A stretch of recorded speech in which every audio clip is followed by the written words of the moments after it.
sua frente. Toda vez que eu prego, já viu? Se tivesse carro desmontando.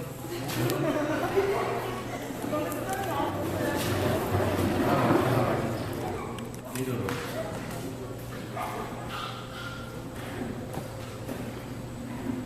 Bem, pessoal, hoje nós vamos ter assim uma introdução. Se vocês começaram a tocar, você viu? Começa a falar a palavra de Deus, é uma espiritualidade absurda. E nós vamos ter uma introdução de parte daquilo que a gente vai ver a partir de amanhã lá no acampamento. Você está animado com o acampamento?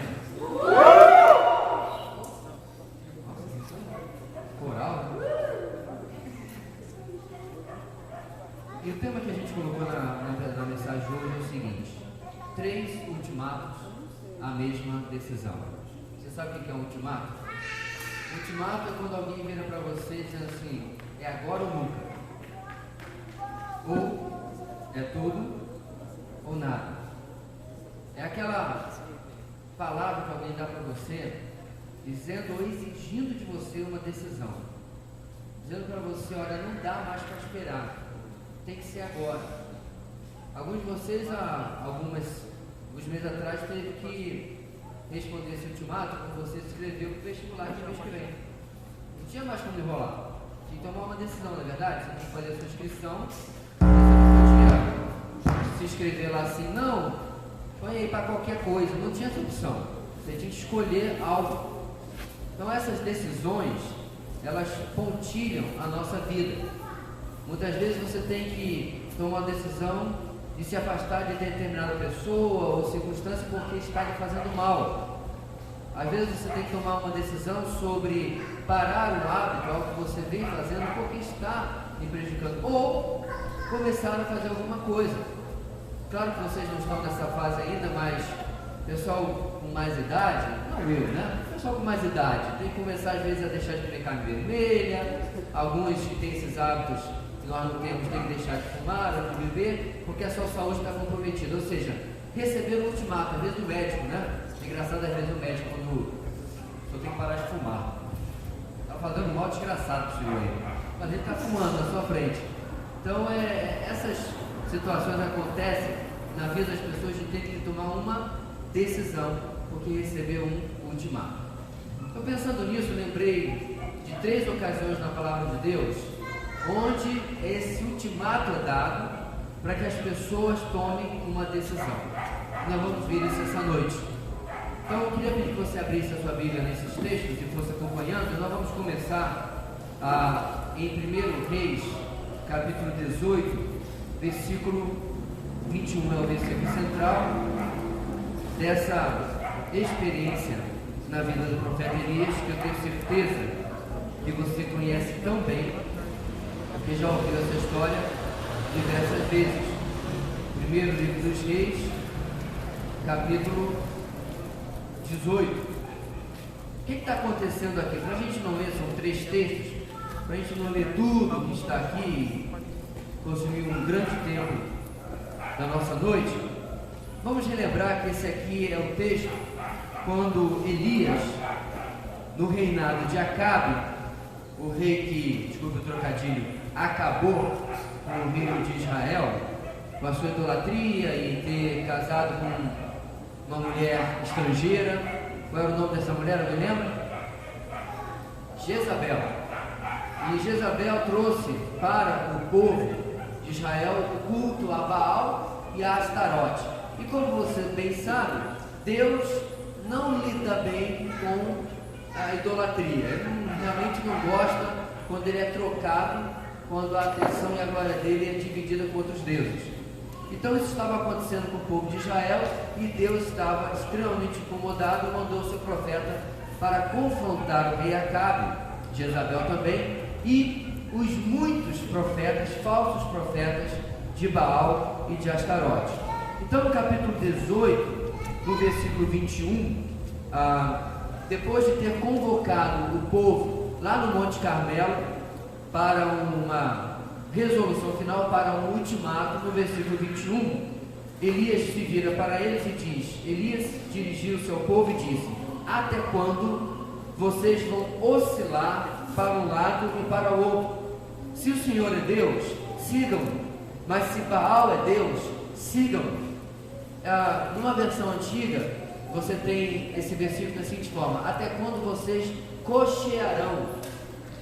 Interessante essa expressão, né? A ideia de você estar mancando, né? Você não vai nem para a esquerda e nem para a direita, você não vai em uma linha reta. Então ele faz esse desafio, e se você lembra bem da história, os profetas, os falsos profetas Baal e Astarote, eles fizeram lá o seu altar, como Elias desafiou, e eles clamaram, e eles gritaram, eles se cortaram, e Elias ficava tipo assim: grita mais alto, ele pode estar dormindo, está viajando, está ocupado com alguma coisa. Elias zombava deles, e eles fizeram isso durante horas e horas e horas, e é óbvio que não caiu nem uma fagulha do céu, porque Baal não existe, não é Deus nenhum, e ele não poderia responder. Porém, quando Elias chegou a sua vez, ele orou agradecendo: Senhor, responde agora para que saibam que há Deus em Israel. E aí ele orou, e detalhe, o altar de Elias, só para você lembrar, ele não estava simplesmente posto ao altar como geralmente era feito, mas Elias pediu que fosse feita uma vala ao redor, e se jogou litros e litros de água em cima de um sacrifício que deveria ser consumido por fogo. Mas como nós sabemos, desceu o fogo do céu, queimou o sacrifício, queimou a lenha, queimou as pedras, queimou a água, queimou tudo. E aí o povo começou a gritar, né? Só o Senhor é Deus. Perdão, o Senhor é Deus, está no versículo 39. A propósito, o nome de Elias significa Jeová é Deus. Era exatamente isso que eles estavam gritando, um trocadilho com o nome de Elias. Então o que isso tem a ver com a gente, pessoal? Existe uma necessidade na sua vida em que você decida, diante das muitas coisas que estão sendo oferecidas para você, esse é o primeiro ultimato: a quem você vai servir, a quem você vai adorar. E você pode estar perguntando e confuso na sua cabeça: pastor, mas eu estou na igreja, eu estou servindo ao Senhor, eu estou aqui, eu não estou lá no mundo, eu não estou lá fora. Mas na verdade, minha gente, cada vez mais, especialmente num país como o nosso, onde nós temos liberdade religiosa, nós vivemos um cenário em que existe muita gente dentro da igreja vivendo duas realidades que não são aquelas que Deus quer de nós. Primeira realidade: a pessoa está dentro da igreja, mas está perdida, nunca se converteu de verdade. Ele pode até ter tomado uma decisão um dia, ele levantou a mão, ele nasceu num lar cristão, mas ele nunca se converteu de verdade. Nunca houve uma experiência de arrependimento, nunca houve uma experiência de colocar sua fé na salvação em Cristo Jesus. E isso é mais comum do que você pensa. Uma das experiências mais marcantes que eu já ouvi falar sobre isso é de um dos nossos professores no seminário, pelo qual eu peço oração hoje, porque está passando por uma enfermidade bem difícil, que ao chegar no segundo ou terceiro ano do seminário, em uma mensagem veio a se converter. Criado na igreja batista, ouviu inúmeras mensagens, trabalhou muito no reino, muito perto, estava no seminário, há poucos semestres de se formar, bacharel em teologia e ser ordenado para o ministério, mas nunca havia se convertido. Nós vamos elaborar isso mais nos próximos dias, mas essa é uma das decisões: a quem você vai servir. Mas a segunda é: talvez você verdadeiramente um dia tenha se convertido. Mas existe, minha gente, uma grande deficiência também, novamente, em parte porque vivemos em um país com liberdade demais, em que a pessoa se converte. E eu me lembro, meus irmãos, de uma pessoa me contando que quando se converteu, faz muito tempo, uma das pessoas da igreja foi procurá-la, dar os parabéns pela sua decisão, parabéns pela sua conversão, por ter tomado a decisão mais importante da sua vida, mas aquela pessoa acrescentou: agora cuidado, você vai estar cercado de bons exemplos mas de muitos maus exemplos. E você vai nos próximos meses e anos copiar, imitar as pessoas. Pastor, mas a gente deve imitar Jesus. Deveríamos, mas em grande parte imitamos os bons e maus exemplos que temos ao nosso redor. É o que acontece, assim como este povo eleito, povo da aliança do Antigo Testamento, o povo que conhecia tudo aquilo que você já aprendeu na escola dominical, lembra? As 10 pragas do Egito, o Mar Vermelho, o maná, tudo aquilo. Agora estava adorando um Deus falso, um Deus imundo, porque o culto a Baal ensinava coisas terríveis, ao invés de adorar um Deus santo, que tanto já tinha feito por este povo. Ou seja, começaram, mas não continuaram. Isso me lembra de novo aos meus anos de seminário, que uma das mensagens, nós temos capela todos os dias de terça a sexta-feira, culto de manhã. E houve uma mensagem, gente, que nunca mais saiu, acho que gravaram com ferro na minha cabeça. E a mensagem dizia o seguinte: mais importante do que começar bem é terminar bem. Quantos adultos você conhece que contam dos seus dias na igreja, na idade que vocês têm? E hoje estão ou no mundo, ou com vidas completamente insossas no Evangelho. Como diz o ditado, não flore nem contribui. Porque começaram bem, mas não continuaram bem. Você precisa tomar uma decisão, escolha quem você vai servir, quem você vai adorar. O segundo texto dessa noite, hoje nós não vamos aprofundar, porque temos muito a ver nos próximos dias. Não perca esse ano do próximo capítulo. Josué 24:15. Abra sua Bíblia comigo. Volte um pouquinho de onde você está. Alguns anos antes disso, Josué, no final praticamente do seu ministério, vamos chamar assim, à frente do povo, já tendo conquistado quase tudo que Deus havia determinado para eles, se vê agora em uma situação em que o povo, depois de tudo que já haviam visto, ainda, esse era o grande problema de Israel, até o cativeiro babilônico, ainda estava flertando com os deuses, não apenas que haviam visto no Egito, mas até, olha só, os deuses que haviam trazido seus antepassados lá da Babilônia, lá de onde, perdão, lá de Ur dos Caldeus, não da Babilônia, na época, de onde tinha vindo Abraão, centenas e centenas antes. Essa idolatria ainda estava ali no meio do povo. No capítulo 24, no versículo 15, tem esse versículo que você conhece tão bem.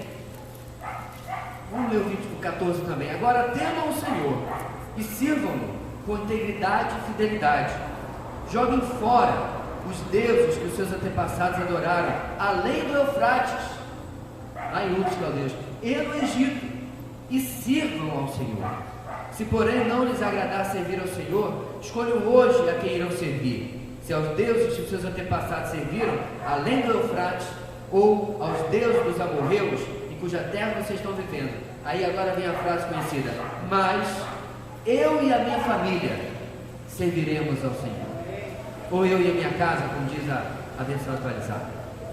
E a decisão de Josué aqui diante do povo, ou o ultimato, perdão, de Josué diante do povo, colocando a sua decisão, é algo extremamente importante, porque Josué conhecia a Bíblia, e ele sabe que um pouco de tempo antes, pela mão de Moisés, Deus mandou ao povo uma mensagem lá em Deuteronômio 6. Ele diz o seguinte: ouça, ó Israel, o Senhor, o nosso Deus, é o único Senhor. Ame o Senhor, o seu Deus, de todo o seu coração, de toda a sua alma, de todas as suas forças. Que todas estas palavras que lhes ordeno estejam no seu coração. Agora, ensine-as com persistência a seus filhos. Deus deu a receita para o povo, e agora Josué está repetindo que o segredo para uma continuidade do reino de Deus é eu decidir, eu vou construir uma família que vai glorificar a Deus. Eu não vou apenas trazer os meus filhos para a igreja, eu não vou apenas lascar um rótulo de batista ou de crente nos meus filhos, não, mas eu vou ensiná-los dentro da minha casa a amar o Senhor, a temer ao Senhor, a conhecer a palavra de Deus. Eu vou fazer o trabalho completo.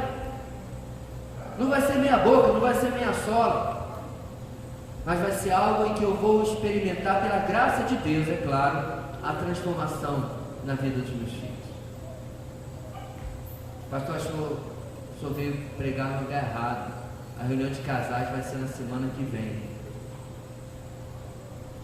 Você está, às vezes, mais perto, quando a gente pensa uma vida inteira, da realidade de Josué, capítulo 24, que você pensa. Casei com 24 anos. O adolescente aqui mais velho deve ter 17, 18. 6 anos passa rápido pra caramba.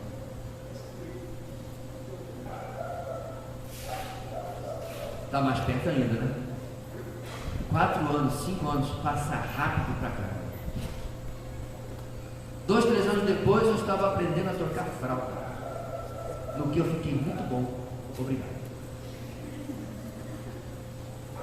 Passa rápido.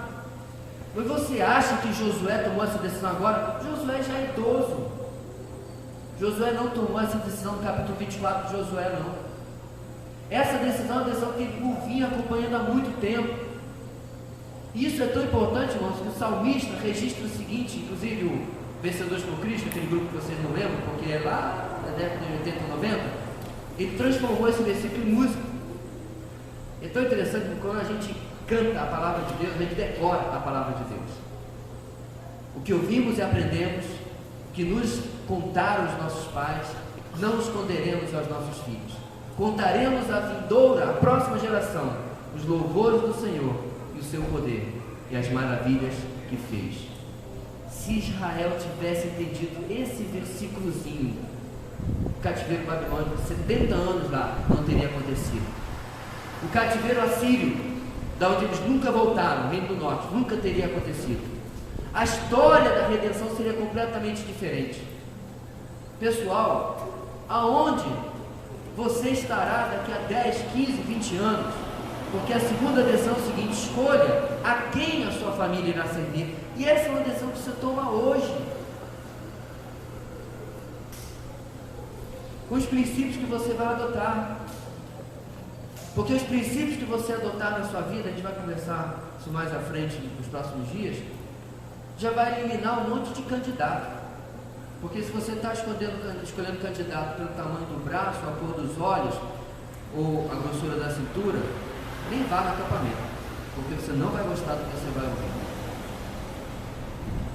Mas se você está escolhendo ou buscando escolher em Deus, alguém de Deus, porque você é uma pessoa de Deus, então eu tenho um recado para você lá no acampamento. Porque há uma grande diferença, minha gente, entre você querer muito agradar a Deus e você na prática, como Josué, decidir agradar a Deus. 3 ultimatos no Antigo Testamento. O próximo é no Novo, e é com Jesus. Vamos para João capítulo 6. Em João capítulo 6, Jesus, que trazia palavras às vezes muito difíceis, no sentido de serem recebidas com facilidade, ele está, após a multiplicação dos pães e dos peixes, no começo do capítulo 6, ele começa a dizer para a multidão: eu sou o pão da vida. E aí ele vai falar uma coisa muito radical: se você não comer da minha carne e não beber do meu sangue.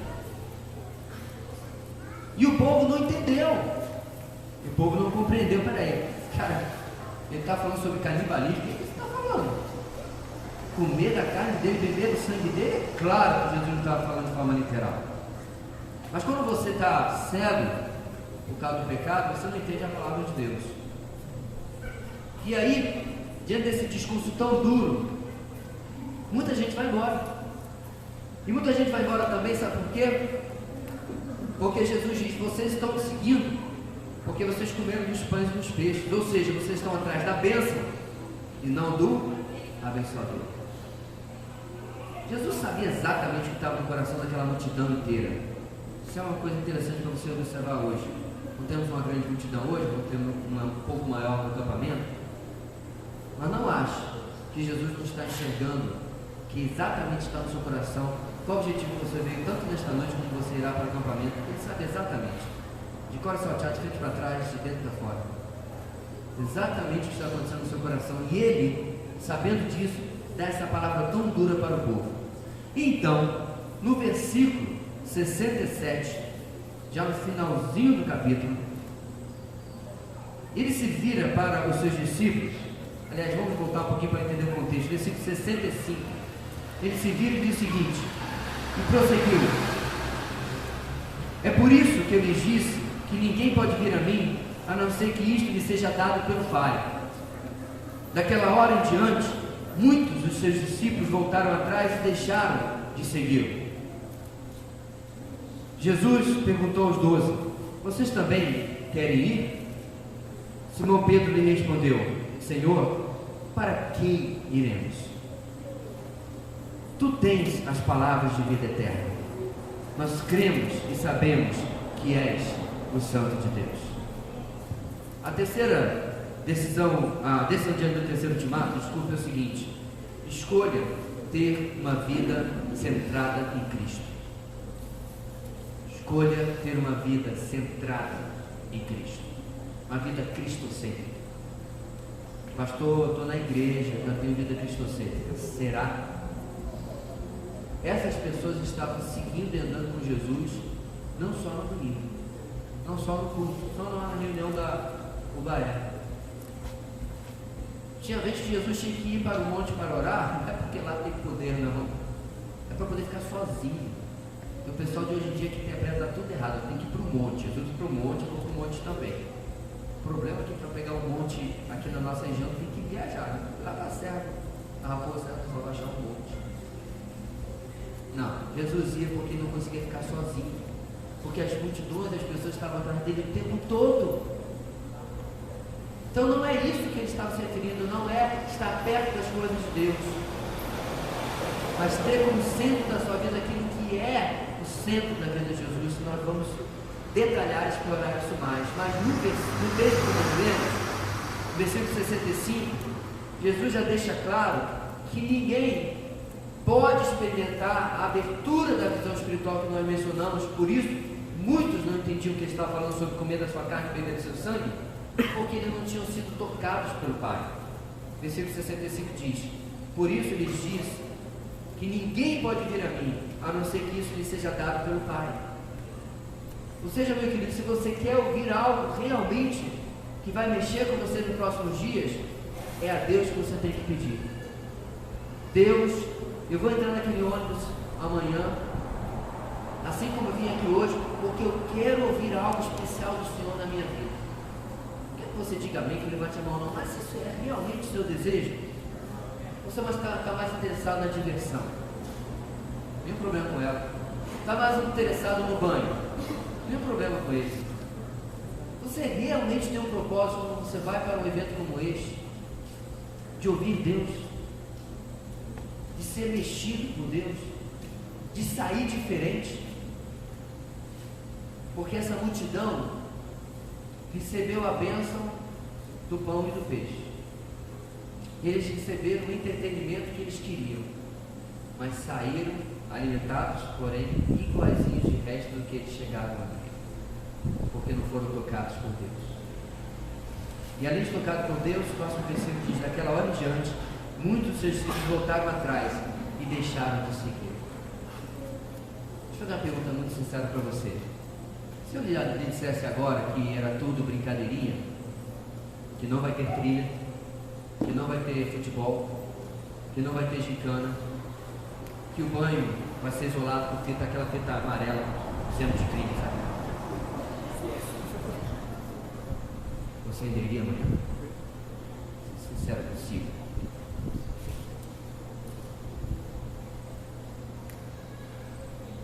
É um mentiroso aquele que mente para si mesmo, né? Você iria amanhã?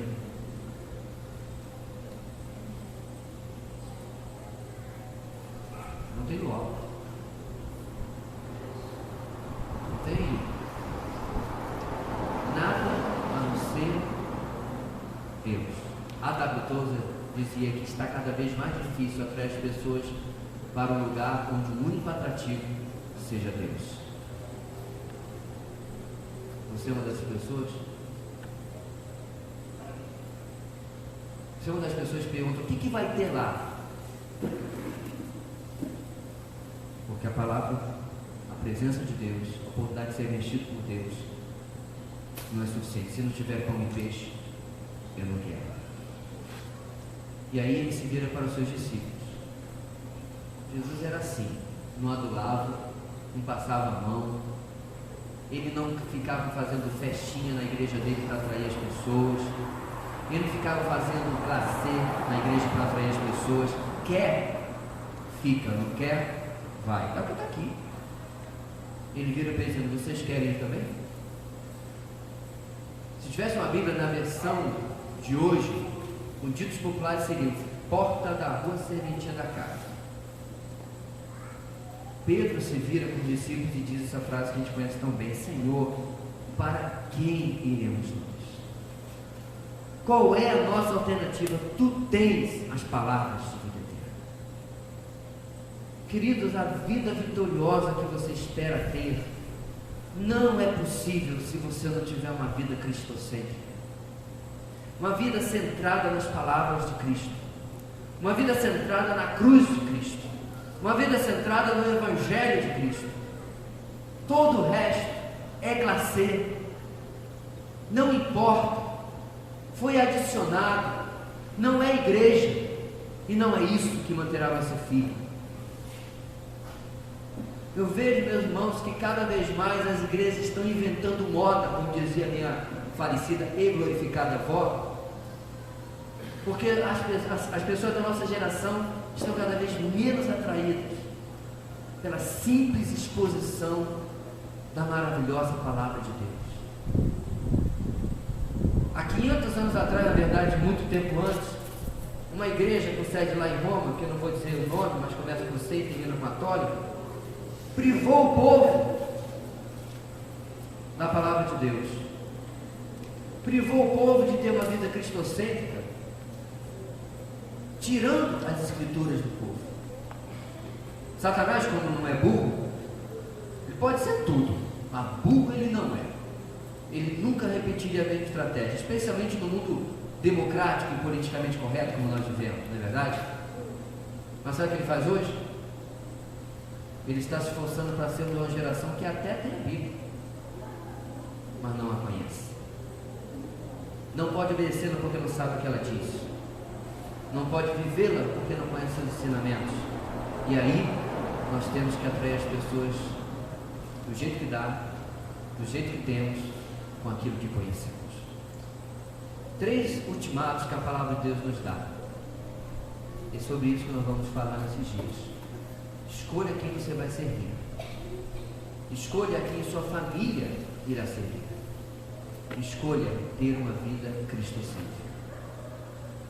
Você tem 24 horas para orar, aproximadamente, para que Deus prepare o seu coração, prepare a sua vida para aquilo que Ele quer lhe falar.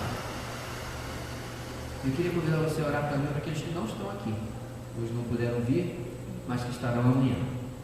Talvez estão estudando, estão com outros compromissos, mas vamos orar. Esses dias eu coloquei lá na nossa página, mandei mensagens pedindo que você orasse. Diga.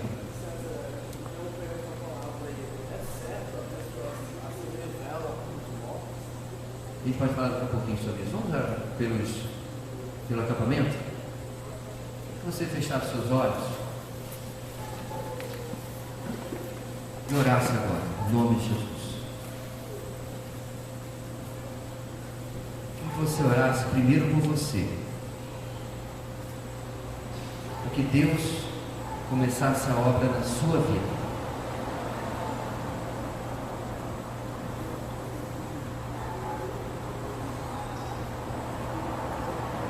Deus colocasse no seu coração o propósito correto, o alvo correto para servir. Que Deus colocasse no seu coração o entendimento sua mente aberta para a sua palavra.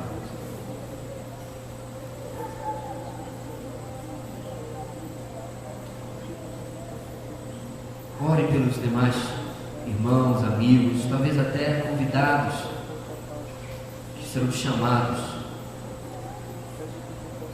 para estar nesse fim de semana conosco. Cada um possa ser também trabalhado e vestido pelo Espírito Santo de Deus. Ore agora, intercedendo e agradecendo pelas vidas que há semanas, meses têm trabalhado para que você pudesse estar no acampamento. Aqueles que trabalharão durante o acampamento e até depois. Agradeça o Senhor, peça ao Senhor que recompense, fortaleça, renove a cada um. Estão servindo ao Senhor, mas estão servindo a nós também. Ore para que quando sairmos ali daquele lugar, possamos ter em nossos lábios a mesma palavra de Jacó: verdadeiramente Deus estava neste lugar. Deus querido, essa é a nossa oração. Pedimos que nós não possamos passar batidos, ó Deus, nesses dias. Que não tenhamos em mente, ó Deus, uma animação vazia, uma animação que não dura uma semana, uma animação que não tem raiz em Deus, mas sim na emoção. Ajuda-nos, ó Deus. Ajuda-nos, porque nós queremos, com sinceridade, experimentar o Teu querer e a Tua vontade, através da Tua palavra e do Teu Espírito Santo. Nós oramos no nome de Jesus. Amém. Bem, respondendo a pergunta do irmão, um perguntou se é correto acender vela para os mortos. Eu não posso repetir, acender vela para os mortos, né?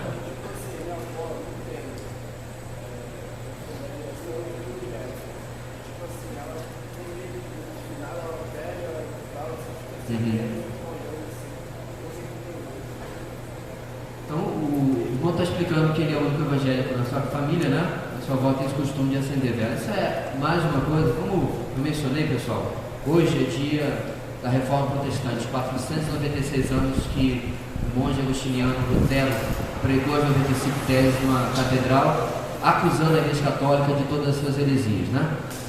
E entre as muitas que a Igreja Católica inventou, está exatamente o acender velas para os mortos. A ideia de você estar transmitindo luz e rezando pela alma deles, né? A palavra de Deus fala claramente que nós só temos a oportunidade de salvação enquanto estamos em vida. Então, o que acontece é que católicos hoje continuam seguindo tradições que receberam da igreja, mas porque não conhecem as Escrituras. Essa é a razão, meu irmão e meus irmãos, que eles mantiveram a palavra de Deus traduzida apenas para o latim, porque o povo não falava latim. A tradução chama-se, né, Vulgata. Traduziram, os padres, etc., conheciam, o povo não. A missa era rezada em latim, a Bíblia era em latim, então o que o padre dizia, o povo acreditava. E essa não é a única coisa, né? Você já ouviu falar das indulgências? Então eles vendiam documentos que você, por exemplo, meu tio que morreu, longe do Senhor, eu podia comprar um documento, dinheiro mesmo. E Tetzel, que vendia as indulgências, dizia que quando uma moeda cai no fundo do caldeirão, ele andava no caldeirão, uma alma sai do purgatório. Parece absurdo, né? Mas pensa, há 500, 600 anos atrás, eles simplesmente acreditavam, porque não conheciam as Escrituras. Quando ela começou a ser traduzida para o alemão, para o francês, para o inglês, as línguas da Europa, é claro que o domínio da Igreja Católica começou a cair, né? Então, o maior remédio que você pode levar para a sua família é uma das máximas da Reforma: só a Escritura. Lê a Bíblia com a sua família. Não fala de religião, não fala de batismo, porque isso vai só fechar as portas. Fala da palavra de Deus e faça exatamente como Lutero, não precisa fazer nada, desde que as Escrituras fazem tudo. Porque quando você começa a conhecer as Escrituras, Deus começa a abrir a visão da pessoa. Então essas são algumas das coisas que infelizmente o povo continua observando hoje.